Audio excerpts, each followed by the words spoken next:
League വളരെ കൃത്യമായുള്ള സംഘടനാ പ്രവർത്തനം ആരംഭിച്ചു കഴിഞ്ഞു തെരഞ്ഞെടുപ്പിന് വേണ്ടി. അതിൽ യൂത്ത് ലീഗിൻ്റെ പ്രവർത്തനവും വളരെ നിർണായകമാണ്. ഈ ഘട്ടത്തിൽ യൂത്ത് ലീഗ് സംസ്ഥാന അധ്യക്ഷനും മുതിർന്ന നേതാവുമായ മുനവർ അലി തങ്ങൾ നമ്മളോടൊപ്പം ചേരുകയാണ്. യുവാവാണെങ്കിലും അദ്ദേഹം സംഘടനാ പരിജ്ഞാനത്തിൽ കുറച്ച് മുൻപിലാണ്. ഏറ്റവും പ്രധാനപ്പെട്ട കാര്യം, തെരഞ്ഞെടുപ്പിന് വേണ്ടി ലീഗും UDF എത്രമാത്രം തയ്യാറായി? നമ്മൾ സജ്ജമായി ഒരുങ്ങിക്കഴിഞ്ഞു. നമ്മൾ നേരത്തെ ഒരുങ്ങിക്കഴിഞ്ഞു എന്നുള്ളതാണ്. നമ്മൾ തെരഞ്ഞെടുപ്പിൽ ഒരുങ്ങി. അതെ, ആ തെരഞ്ഞെടുപ്പിൻ്റെ ഒരുക്കം ഇപ്പോഴും ആ ഒരുക്കത്തിലാണ്. അത് തുടക്കമായിരുന്നു, ഇപ്പോഴും തുറന്നുകൊണ്ടിരിക്കുകയാണ്. നമ്മൾ ഓൾറെഡി ഇൻ ദ ഫീൽഡ്. ഇപ്രാവശ്യത്തെ ഏറ്റവും വലിയ ടാസ്ക് 2 തവണ ഭരണത്തിൽ നിന്ന് മാറി നിൽക്കേണ്ടി വന്നു. ഭരണത്തിലേക്ക് തിരിച്ചു വരണം. എങ്ങനെയാണ് കണക്കൂട്ട്? തീർച്ചയായും ഭരണത്തിൽ തിരിച്ചു വരുമെന്നുള്ളതിനെയാണ് നമ്മുടെ വിശ്വാസം. നമ്മളൊക്കെ വലിയ ആത്മവിശ്വാസത്തിലാണ്. അത് ഈ ഒരു ത്രിതല പഞ്ചായത്ത് തെരഞ്ഞെടുപ്പിൽ അത് കാണുകയും ചെയ്തു. ജനങ്ങൾ മാറ്റം ആഗ്രഹിക്കുന്നു. ആ മാറ്റം തീർച്ചയായും ഉണ്ടാവും. UDF വലിയ ഭൂരിപക്ഷം നേടിക്കൊണ്ട്, കൂടുതൽ സീറ്റുകൾ നേടിക്കൊണ്ട് ഭരണത്തിലെത്തും. ഈ തദ്ദേശ തെരഞ്ഞെടുപ്പിൽ കിട്ടിയ ഒരു ജനപിന്തുണ നിലനിർത്താൻ വേണ്ടി നല്ല ജാഗ്രത വേണ്ടേ? തീർച്ചയായും. നമ്മൾ ഇപ്പോൾ ഭരണം കിട്ടിയിട്ടുള്ള എല്ലാ തലങ്ങളിലും അംഗങ്ങളൊക്കെ അവരുടേതായ പ്രവർത്തനങ്ങൾ വളരെ മനോഹരമായി നിർവഹിക്കുക എന്നുള്ളതാണ് ജനങ്ങൾ നൽകിയിട്ടുള്ള വിശ്വാസം. അത് ആ ഉത്തരവാദിത്ത ബോധത്തോടു കൂടി ജനങ്ങൾക്ക് നൽകുക എന്നുള്ളതാണ്. അതോടുകൂടി അത് നൽകുകയും അതോടൊപ്പം ഈ ഒരു ഇലക്ഷന് വേണ്ടിയിട്ടുള്ള പ്രവർത്തനങ്ങളും ഏകോപിപ്പിക്കുക എന്നുള്ളതാണ് നമ്മൾ മുന്നിൽ കാണുന്നത്. യൂത്ത് ലീഗ് എത്രമാത്രം സജീവമായി ഈ മത്സരഗോതയിലുണ്ടാവും? യൂത്ത് ലീഗിന് കൂടുതൽ സ്ഥാനാർത്ഥിത്വം കിട്ടുമോ ഇക്കുറി?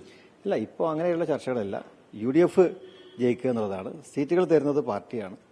തീർച്ചയായും യൂത്ത് ലീഗിന്റെ പരിഗണന ഉണ്ടായിട്ടുണ്ട്, ഇനിയും ഉണ്ടാവും. ഈ തദ്ദേശ സ്വയംഭരണ സ്ഥാപനങ്ങളിലേക്ക് തെരഞ്ഞെടുപ്പുകളിൽ യൂത്ത് ലീഗിനായിരുന്നു ഏറ്റവും കൂടുതൽ മുൻഗണന ഉണ്ടായിട്ടുള്ളത്. അതൊരു വലിയ ഫാക്റ്റായിരുന്നു വിജയത്തിന് ഉണ്ടായിട്ടുള്ളത് എന്നുള്ളതാണ്. ഈ അസംബ്ലിയിൽ തദ്ദേശ തെരഞ്ഞെടുപ്പിൽ യുവാക്കളെ ഇറക്കി വലിയ വിജയം കിട്ടി. ഈ അസംബ്ലിയിൽ പൊതുവെ വിജയിക്കുന്ന സീറ്റ് യുവാക്കൾക്ക് കിട്ടാത്തൊരു പരാതി പൊതുവെ കാലമായുള്ളതാണ്. അതിലൊരു മാറ്റം വരണ്ടേ? ഇല്ല, നേരത്തെ ഉണ്ടായിട്ടുണ്ട്. അസംബ്ലിയിൽ സീറ്റ് തന്നിട്ടുണ്ട്, വിജയിച്ചിട്ടുണ്ട്, പരാജയപ്പെട്ടിട്ടുണ്ട്. അപ്പോൾ ഇനിയും പാർട്ടി ആ രീതിയിൽ വലിയ പരിഗണന യുവാക്കൾക്ക് നൽകും എന്ന് തന്നെയാണ് ഞങ്ങൾ വിശ്വസിക്കുന്നത്. മറ്റൊരു പ്രധാനപ്പെട്ട കാര്യം, ഈ ജഫ്രി തങ്ങൾ സമസ്ത വിഷയം ലീഗിനെ പ്രതികൂലമായി ബാധിക്കുന്നു, UDF പ്രതികൂലമായി ബാധിക്കുന്നു എന്നുള്ള ചർച്ച നടക്കുന്നുണ്ട്. അങ്ങ് വളരെ കൃത്യമായി മതത്തിൽ അടിയുറച്ചുകൊണ്ട് വളരെ കൃത്യമായി മതേതരമായി രാഷ്ട്രീയ പ്രവർത്തനം നടത്തുന്ന ഒരാളാണ്. സമസ്ത വിഷയം ലീഗിനെയും UDF പ്രതികൂലമായി ബാധിക്കുന്നുണ്ടോ? അല്ല, സമസ്തയുമായുള്ള ബന്ധം അതെപ്പോഴും നമ്മളത് പരിഹരിച്ചുകൊണ്ടിരിക്കുകയാണ്. അത് യാതൊരു തരത്തിലുള്ള പിളർപ്പിലേക്കോ അല്ലെങ്കിൽ ചെറുതിരിവിലേക്കോ പോകുന്നില്ല. തീർച്ചയായും ഈ ഇലക്ഷനിൽ എല്ലാ സമസ്യയും ഒറ്റക്കെട്ടായി ലീഗിനോടൊപ്പം ഉണ്ടാകും തന്നെയാണ് ഞങ്ങൾ വിശ്വസിക്കുന്നത്. ഈ സമസ്യയുമായിട്ടുള്ള ചർച്ച എവിടെയും എത്താതെ പോവുകയാണ്. ചർച്ച ഇങ്ങനെ പുരോഗമിക്കുന്നുണ്ടെങ്കിലും അതിലൊരു ഐക്യത്തിലേക്ക് എത്തുന്നില്ല. അതൊക്കെ എത്തും. അതൊക്കെ അതിന്റെ സമയമാകുമ്പോൾ എല്ലാം നടക്കുന്നുണ്ട്. അത് നല്ല രീതിയിൽ പൂർണ്ണമായും അത് പരിഹരിക്കപ്പെടും. നല്ല രീതിയിൽ മുന്നോട്ട് പോകും. ഒരു പ്രധാനപ്പെട്ട കാര്യം, ലീഗിനെതിരെ പറയുന്ന ഒരു പ്രധാനപ്പെട്ട ആരോപണം ജമാഅത്ത് ഇസ്ലാമിയെ കൂടെ കൂട്ടുന്നു എന്നുള്ളതാണ്. ആ കാര്യത്തിൽ എന്തായിരിക്കും ഇനിയുള്ള നിലപാട്? പ്രത്യേകിച്ചും നിയമസഭാ തെരഞ്ഞെടുപ്പിൽ കുറച്ചുകൂടി ക്രൂഷ്യലാണ്. അതൊക്കെ നേതാക്കൾ പറഞ്ഞു കഴിഞ്ഞ കാര്യമാണ്. അതൊക്കെ നമ്മൾ അതിൻ്റെതായ സമയത്ത് നമ്മളത് നേതാക്കൾ പറഞ്ഞിട്ടുണ്ട്. അത് ഇനിയും അത് എന്താണെന്നുള്ള രീതിയിലുള്ള ചർച്ചകൾ മുന്നോട്ട് പോകും. യൂത്ത് ലീഗിന്റെ ഒരു നിലപാട് എന്താണ് ജമാഅത്ത് ഇസ്ലാമിയുടെ?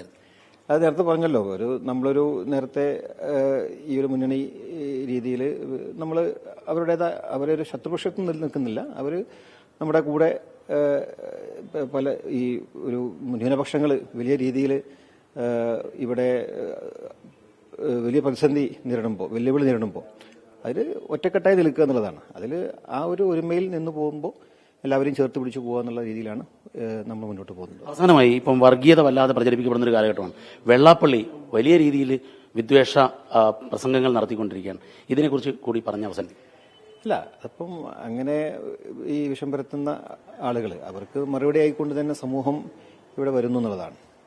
അതിനെക്കുറിച്ചൊന്നും നമ്മൾ പറയേണ്ട ആവശ്യമില്ല. എല്ലാവർക്കും അറിയുന്ന സത്യങ്ങളാണ്. ഇവിടുത്തെ മതേതര ബോധവും മലപ്പുറത്തിന്റെ മതേതരത്വവും കേരളത്തിന്റെ മതേതര സ്വഭാവമൊക്കെ എല്ലാവർക്കും അറിയുന്നതാണ്.